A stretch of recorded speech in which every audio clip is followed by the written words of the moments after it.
Hey guys, my name is AZ and welcome to The Blind Beat. This is the first episode of this relaunched show. This show was actually created for KTSW 89.9 back when I was attending college there at Texas State University. And we talked about different eye conditions and just creating awareness about blindness. So I decided to bring this show back. We're going to take a little bit of a different approach to it, as we're going to provide interviews and you guys will get to meet these individuals and get to know their story. So a little bit of my history. I am blind. I have retinitis pigmentosa.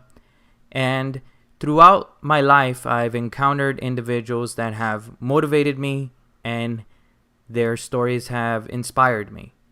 And I've been fortunate. I've been fortunate to encounter individuals that I call my friends that I have learned a lot from. I wanted to use this platform to help in promoting them and their story, as well as hoping that their story will help someone who is struggling with sight loss or who is on the cusp of deciding whether or not to take that next step to embrace the blindness and to learn different or alternative techniques to accomplish their goals, to maybe motivate them to do that, to get to that point where they accept the blindness and move forward in living life. That's what I hope that this podcast accomplishes. The first interview we're going to have is with Natalie Watkins. I first met Natalie when she came in for technology training, and I found out how unique her story is. She's a very smart individual, and she's put in a lot of time in researching her blindness. She's able to tell us both sides of the story because she tried her hardest to keep her eyesight or keep as much as she had. And she also tells us when she became blind and just had light perception, how that changed her perspective. But without further ado, let's listen to Miss Natalie Watkins. Alright guys, well, it's AZ here on The Blind Beat, and I got a really good friend here with me. She's going to join us. This is our first interview we're going to do here on The Blind Beat. Natalie Watkins, everybody. Thank you, Jose. It's great to be here. Thanks for including me. It's an exciting project. Great to have you. Great to talk with friends and catch up. But tell us a little bit about yourself. What eye condition you have? What was a little bit of your process? Yeah, absolutely. Well, I guess I'm in my mid-40s at this point, and I have light perception vision. But I started out my life with fairly normal vision. I have retinitis pigmentosa. And I wouldn't really consider my vision a disability until I would say the past 10 years, where it really started to impact my day-to-day life. And I lost the remainder of my functional vision about 3 years ago. So that was a big transition. But during that time frame, I really fought desperately to hold on to the vision that I had. And that's been a real part of my journey, I think. And retinitis pigmentosa, to let everybody know, I have retinitis pigmentosa, but I was diagnosed when I was 2. So mine came about at a younger age. Yours, when did you find out? I found out as a teen, but it really didn't impact me much. It was something that, I pretty much pushed out of my mind. I was able to function very normally. The real disability didn't come about until much later. So a teenager, so during high school, during... Junior high. Junior high. Did you do sports or how are you as a teenager? I was really into dance. I was very passionate about ballet. And not to say I was good at it, but I was very into it and loved it. And that was my passion. I was at the dance studio every day after school. The diagnosis was far more psychological in nature. There was a lot of fear around it. I really didn't know any positive, productive people who were blind, because the blind people I knew had virtually no access to resources for rehabilitation at all. So I didn't even know about blindness skills or any of the other tools that can be used to make a life worth living without eyesight. So, I learned the news that, yes, I had this condition, but since it wasn't impacting my day-to-day life, I pretty much lived in denial, which was adaptive. It was fine because Right. I really didn't need to address it at that point in my life. When you were doing dance, were you able to see the teacher do the steps and things? Oh, yeah. I'm not sure what things go into ballet, but I would say you would have to follow certain steps and Yes. at that point. Yes. My sight, I was able to read standard print.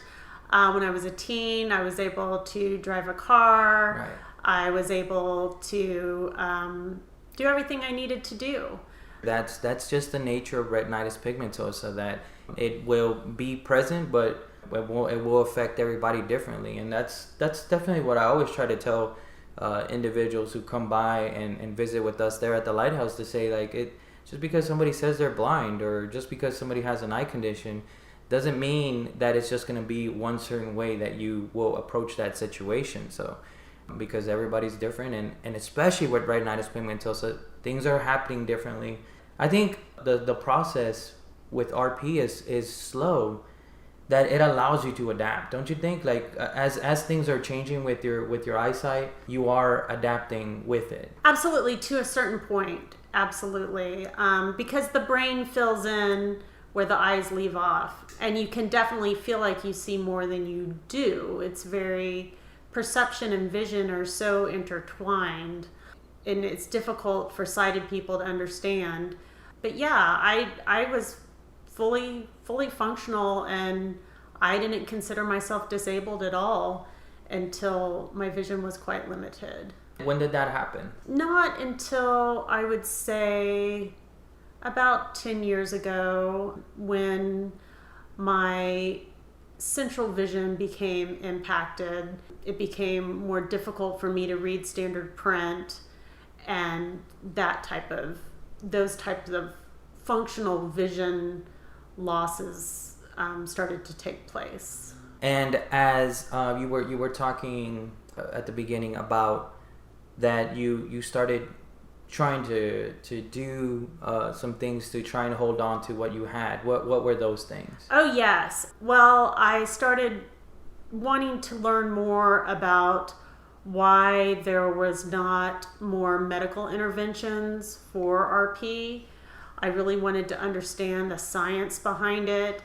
And kind of the way I work is I want to learn as much as possible about things that don't make sense to me. So I started reading medical journals. I started learning kind of the vernacular.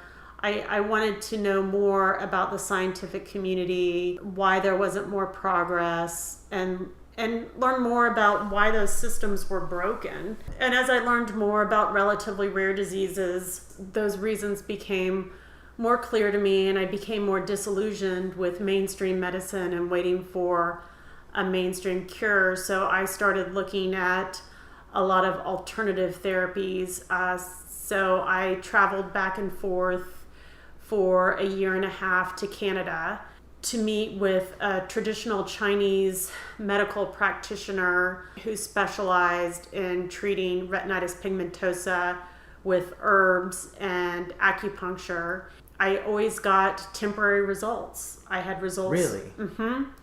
My vision would improve for about 6 weeks, and then it would dissipate. And then later on, Johns Hopkins a researcher named Ava Bittner at Johns Hopkins did some research into acupuncture and RP, and they did have some documented effects, and that research is ongoing. So the real challenge with it is the sustainability and the expense. It's very expensive, and when you're getting 3 treatments a day for 2 weeks at a time, and you're going every 3 months, it becomes quite consuming. And there was no insurance wasn't covering that? No, insurance wasn't covering that. That was all funded from savings, and Right. And when you're putting that much effort and energy into fighting, the vision becomes such a big part of your identity, because you're either planning on a trip, going on a trip, doing these treatments, getting pre and post testing.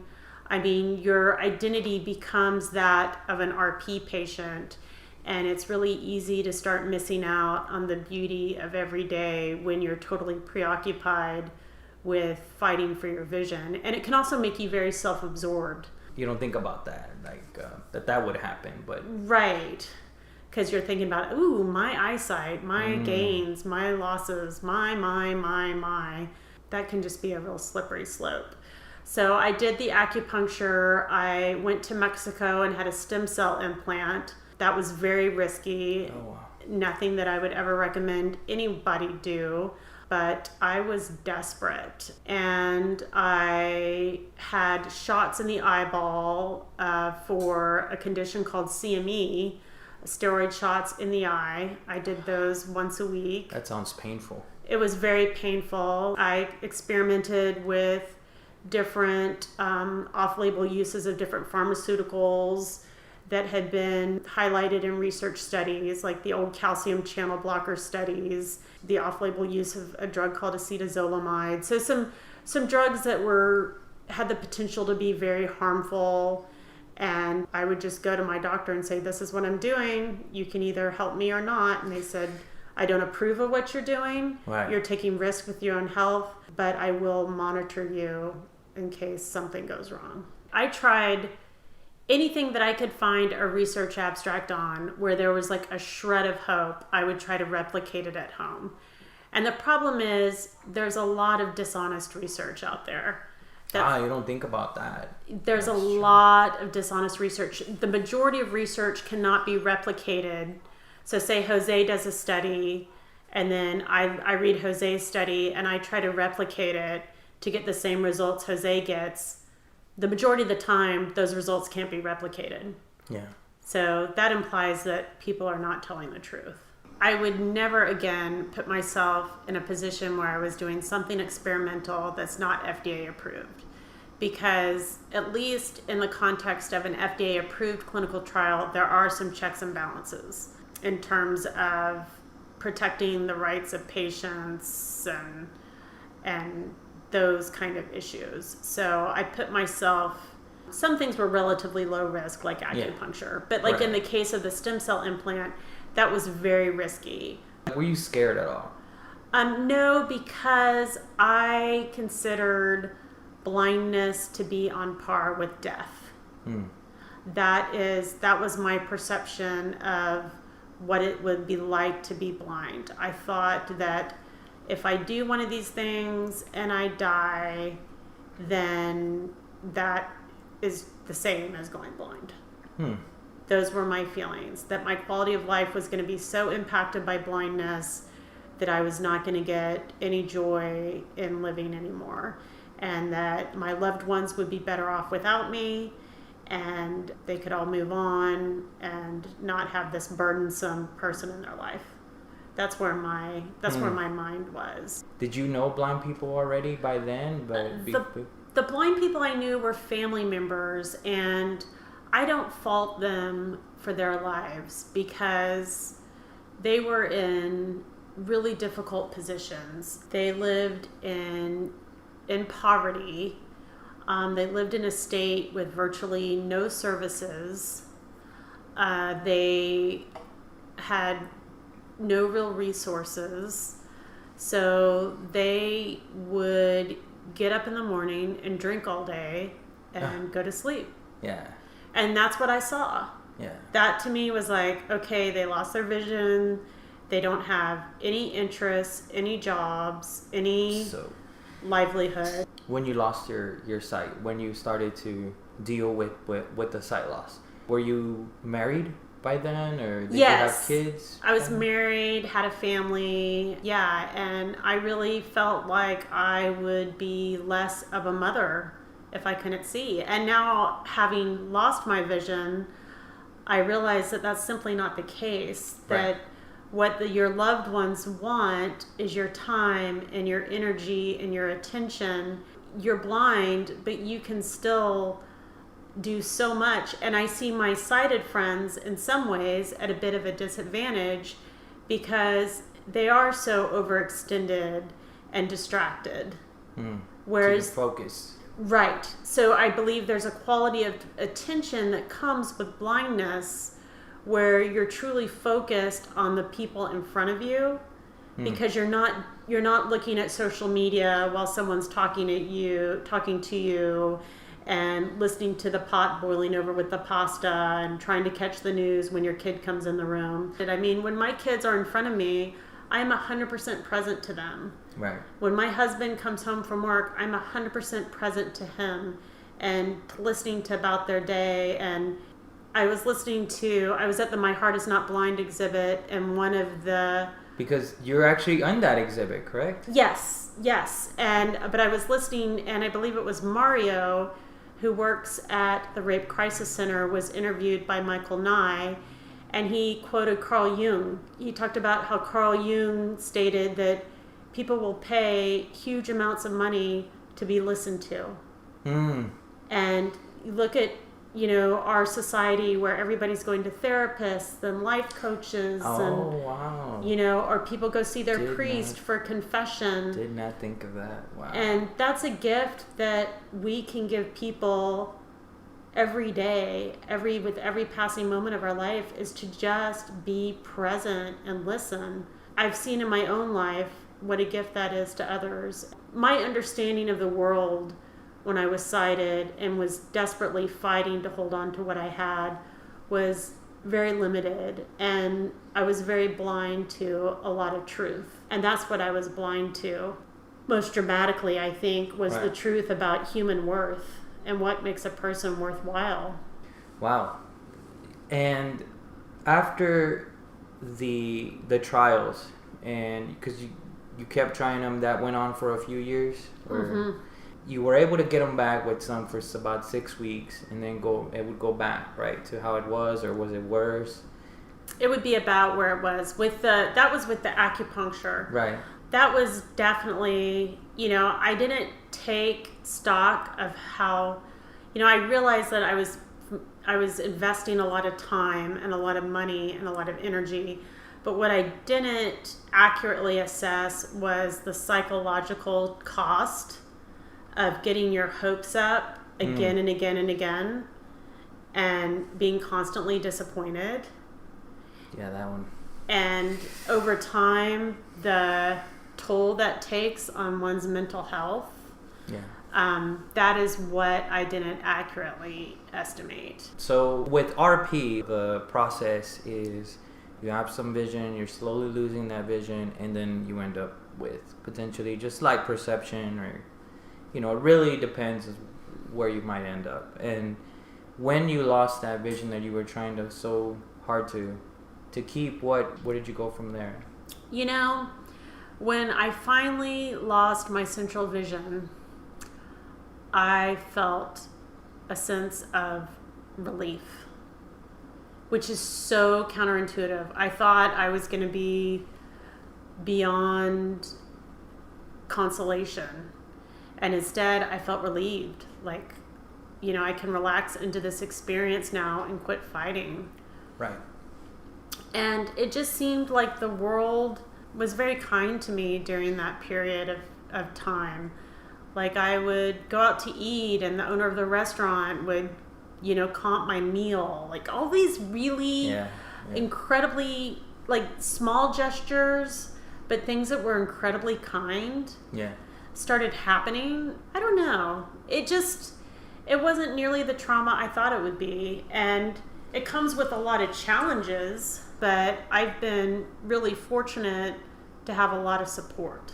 Well, that's good. So I wanted to go back because I kind of went past that. So you were diagnosed when you were in junior high. You graduated high school, right? Yes. You went to college, right? University? Yes. Mm-hmm. Yeah. Where did you go to? Texas State. Go Bobcats. Oh, yeah. Eat 'em up cats. Yes. That's me too. And So you have your career. What did you get your degree in? Well, I graduated with a degree in communications, and then I received my teaching certificate and came to San Antonio and taught school. I taught second grade, I taught third grade, I taught a first and second special ed combination class, and then decided I needed to do some financial planning and be a little more compensated. So I became a financial planning analyst and got my stockbroker's license and all my insurance licenses, and went to work for USAA. Had a career there. Then I've been a stay-at-home parent, and I went to graduate school at the University of Texas, San Antonio, and studied counseling until I had the completion of my vision loss. I was kind of midway through my program at that time, and we had a lot of other things going on in our lives, and it just seemed like a good time to transition from full-time graduate school. As your vision was changing, you adapted, you started learning some different techniques to complete your tasks, whether that be, to whatever you need to do at home, whatever you need to do for getting online, checking your email. You Yes. Every time your vision changed, you were proactive in getting the training that you needed for that, right? I've been super fortunate. I have a great caseworker. TWC has been really helpful. And then I have a wonderful mentor who is also blind, who taught me a lot about how to advocate effectively for myself. I went to Chris Cole Rehabilitation Center in Austin for 2 weeks and did kind of an intense crash course after going total, just to get some skills, and that was a very positive experience. Because being able to use a computer, at least being able to use email, that's just a necessity. Right. I was not able to check email or really function very effectively in my role as a homemaker. So that was really fabulous training that I got there, and I met some wonderful people, and that was really life-changing. Yeah, it's very important to utilize the tools that are out there for you. Technology is constantly changing. Like you said, even if you're staying at home, you have to know how to use email, search on the internet for things. And so if you want to do your banking online, you got to be able to do all this. Everything revolves around that. And since the tools are out there, why not, get that training and utilize it? So yeah, I think especially if you're staying at home, if you are a parent and you want to be involved in your child's school and their academic success and planning their activities and making sure that they have everything they need, you have to be plugged into technology. Definitely. Get those newsletters from school. Everybody going back to school now. You know what that is every week. I'll tell you a funny story. So I have a younger brother. I would ask him, I was like, hey, what's going on in school? Hey, how was school today? I was all right. As you're trying to get them before they get to the remote control for the video games. Yes, exactly. Trying to get in as much as you can out of there.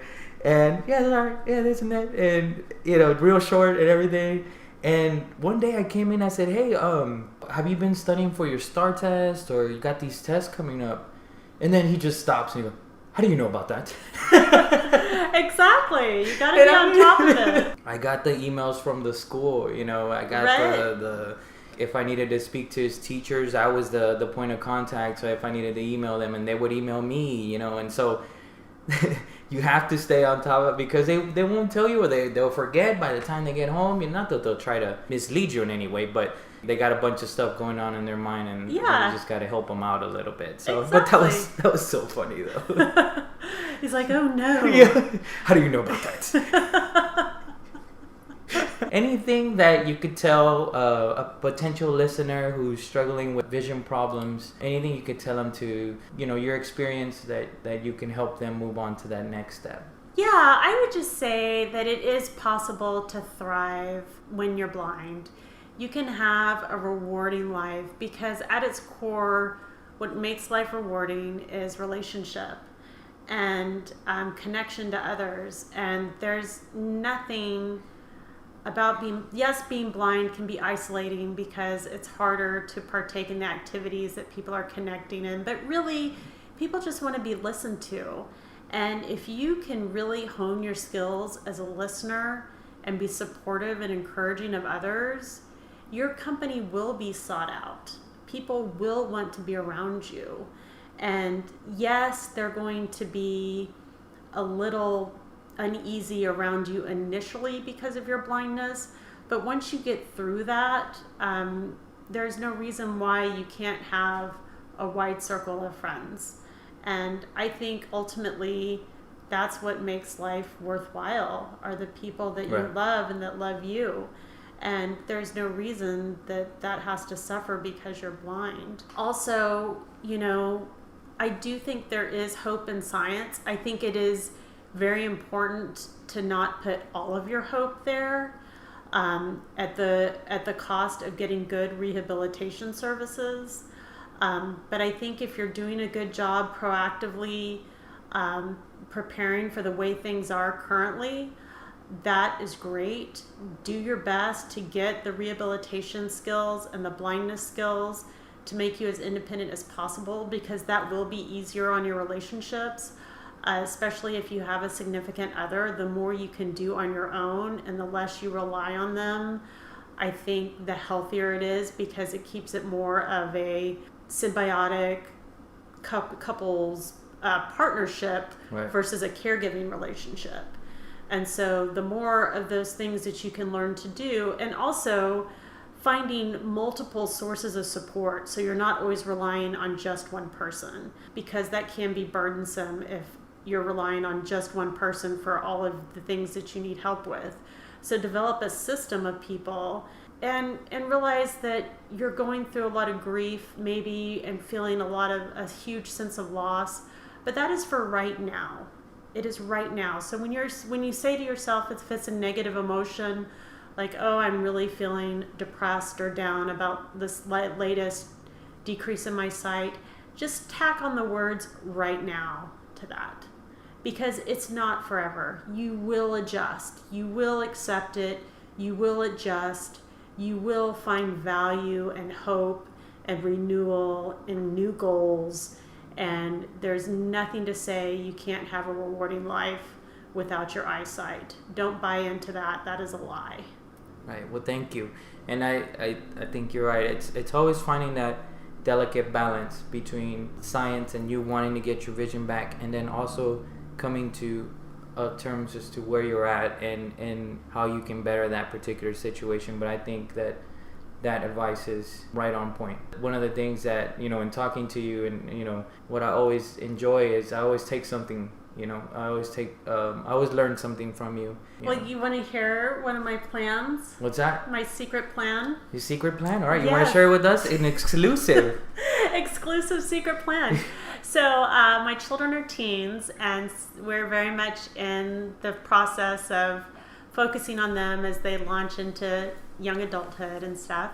So that's really my focus right now. But when they're older and move on, I would like to get involved in a legitimate FDA-approved clinical trial, and I'm very interested in optogenetics, and that's OPTO genetics.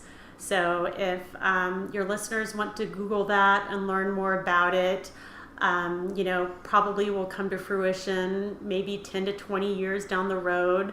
But it's extremely promising. And I don't think that I'll gain vision from it, because my vision is so compromised and it's still highly experimental. But I do think that there is an enormous amount of potential there for patients in the future.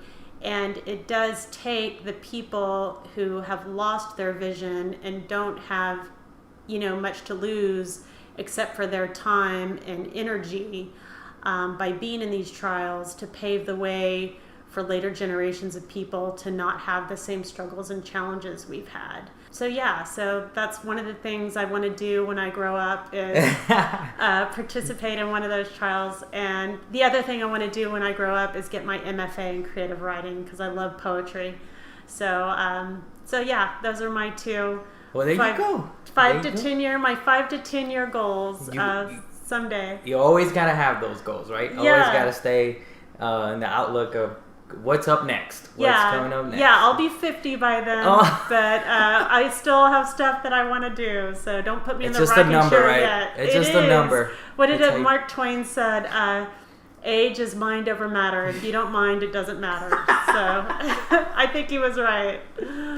Awesome. Well, thank you very much for joining us. And I really appreciate you giving the time to do the show. Oh, yeah. It's been fun. Thank you, Jose. All right. Thanks.